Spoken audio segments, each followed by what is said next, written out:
Shalom. Shalom. Semua jemaat Yahweh yang dikasihi, saya bersyukur kita sampai di hari Sabat di bulan yang ke-7 perhitungan kalender Yunani. Malam kita menikmati ibadah doa yang luar biasa. Kami mengejar jemaatnya yang tidak seberapa untuk mengenang apa yang Yahweh kerjakan. Ada seorang raja yang bernama Salomo. Ya, ketika Daud berkata dengan penuh cinta, dia berkata, "Aku ingin membangun rumah bagimu ya Yahweh." Ya, karena Daud begitu mengasihi Yahweh. Dan Yahweh pernah berkata bahwa dunia ini adalah tumpuan kakinya.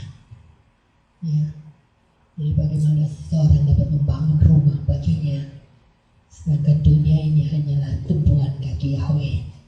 Ya, namun demikian Yahweh menghargai kerinduan Daud. Yahweh berkata, "Engkau tidak akan membangun rumah bagiku, tapi anakmu, keturunanmu membangun rumah bagiku."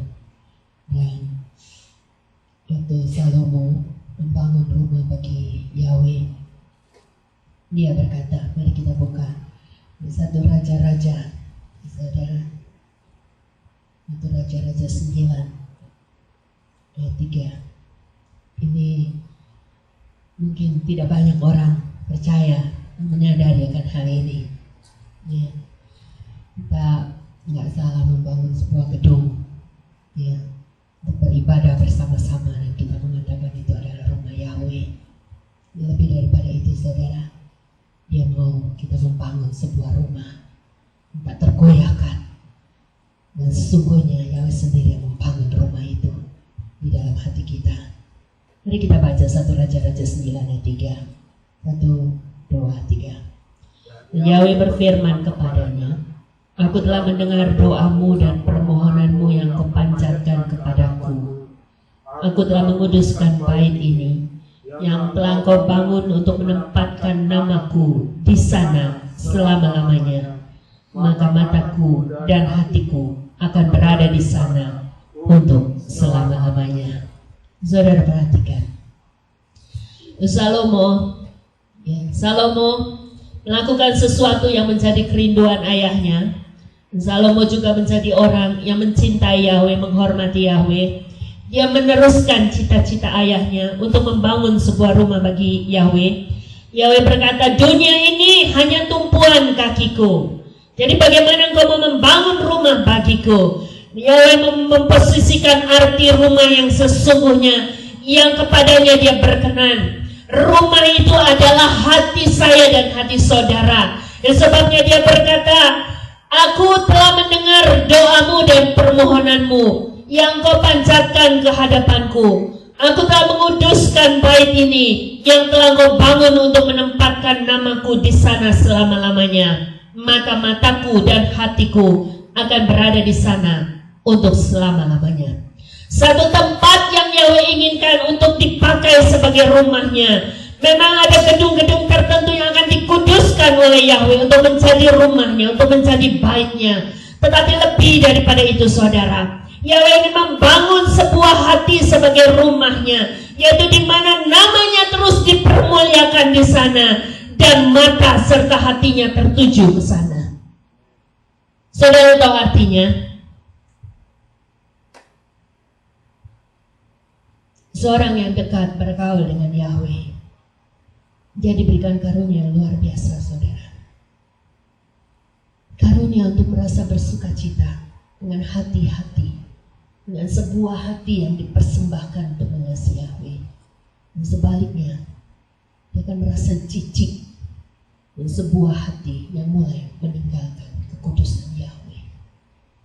Saudara, mari kita buka Yohanes 18 ayat yang ke-25. Kita akan belajar, saudara, hati yang seperti apa akan timbul ketika seseorang mengasihi dia dengan sesungguh-sungguhnya. Yohanes 25, Yohanes 18 ayat 25.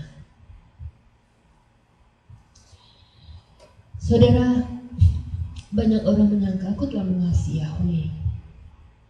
Aku belajar hidup berkenan kepada Dia. Benarkah? Kita mau belajar pada pagi ini untuk menguji hati kita. Benarkah kita mengasihi Dia? Saudara, mengapa ini kita perlu lakukan? Supaya kita nggak salah jalan, saudara. Jangan suatu kali nanti kita merasa kita sudah mengasihi Dia, kita berkenan kepada Dia. Satu kali penggenapan firman dinyatakan dalam hidup kita. Siapa engkau? Aku tidak mengenal engkau. Saya bersyukur, saudara.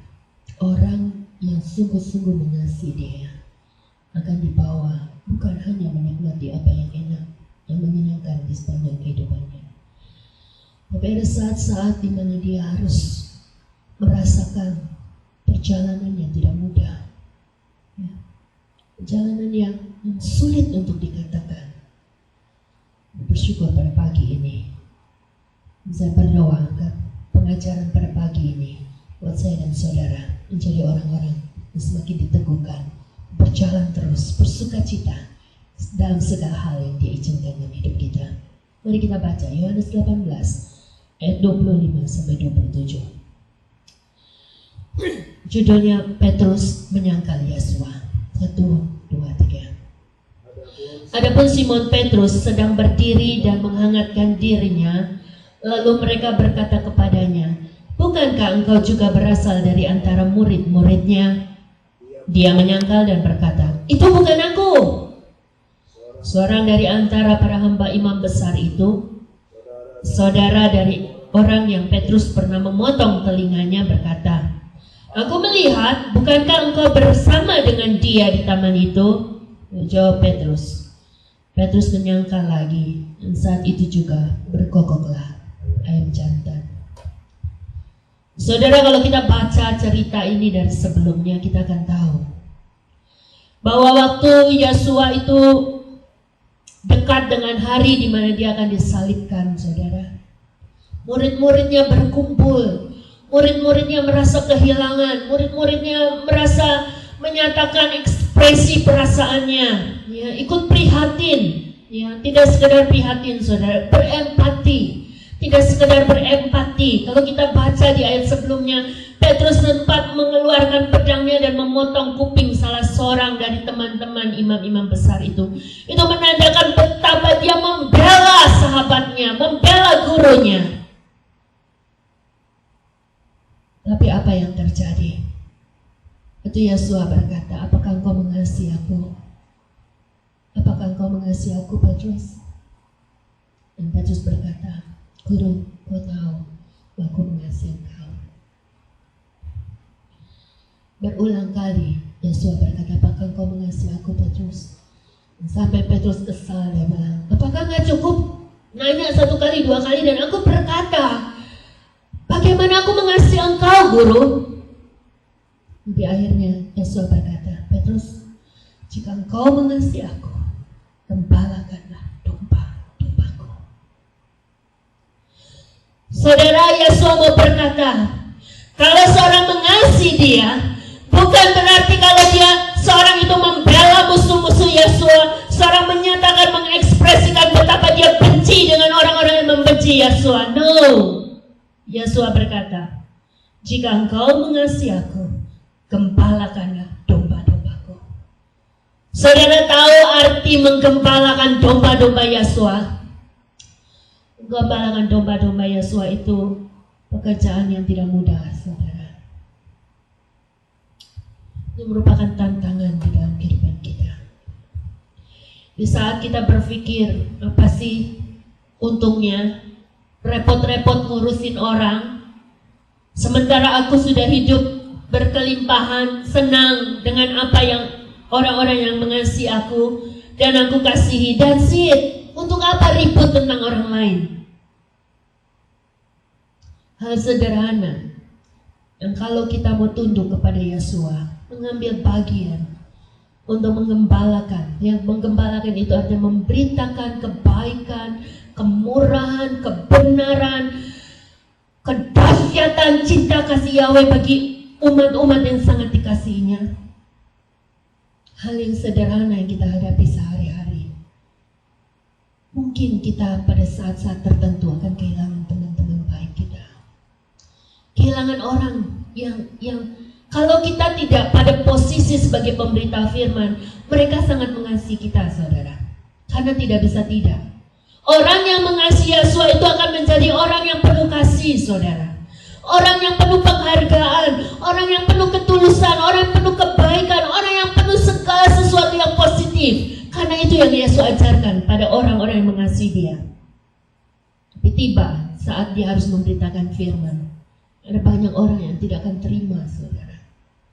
Ada banyak orang yang akan mulai terkaget-kaget. Dan ini harga yang harus dibayar oleh setiap orang yang memutuskan untuk mengasihi dia. Saudara, saya mau bersaksi.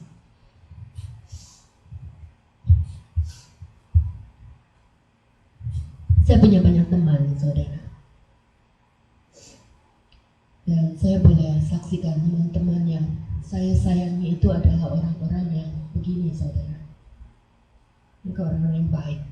Nggak peduli apa agamanya, nggak peduli apa latar belakangnya. Saya boleh bersaksi, mereka juga akan merasa saya bukan orang yang problem sampai saya memberitakan kebenaran firman. Dan setelah saya menyampaikan firman, menyampaikan kebenaran, dan mereka akan mulai berjaga-jaga. Siapa yang masih Vera? Kenapa dibaliknya? Saya nggak peduli, saudara. Saya nggak peduli. Semakin Yahweh membawa hidup saya, semakin saya tahu panggilan hidup saya di hadapannya. Saya ingat ayat ini, saudara. Saya hanya mau sharekan kepada kita semua bahwa ketika Yahweh memanggil hidup kita, Yahweh memberkati hidup kita, Yahweh bersungguh-sungguh menyatakan panggilannya di dalam kehidupan kita, jangan kaget. Pada waktunya dia berkata, sebelum ayam berkokok, engkau telah menyangkal aku 3 kali. Ini berbicara tentang apa, saudara? Jika kita tidak terus memperbaharui iman kita, kita tidak terus bergaul dengan Yahweh itu sendiri, kita tidak mau dibentuk oleh Yahweh itu sendiri, kita tidak mau meresponi kerinduan dan kehausan yang Yahweh sudah tempatkan di dalam kehidupan kita, kita akan berkata tidak. Kita akan berkata, oh saya gak kenal dia, daripada saya kehilangan teman-teman saya. Oh saya gak kenal dia, daripada saya kehilangan jabatan saya. Oh saya gak kenal dia, daripada saya harus kehilangan semuanya di dalam kehidupan saya. Ini dengar baik pada pagi ini.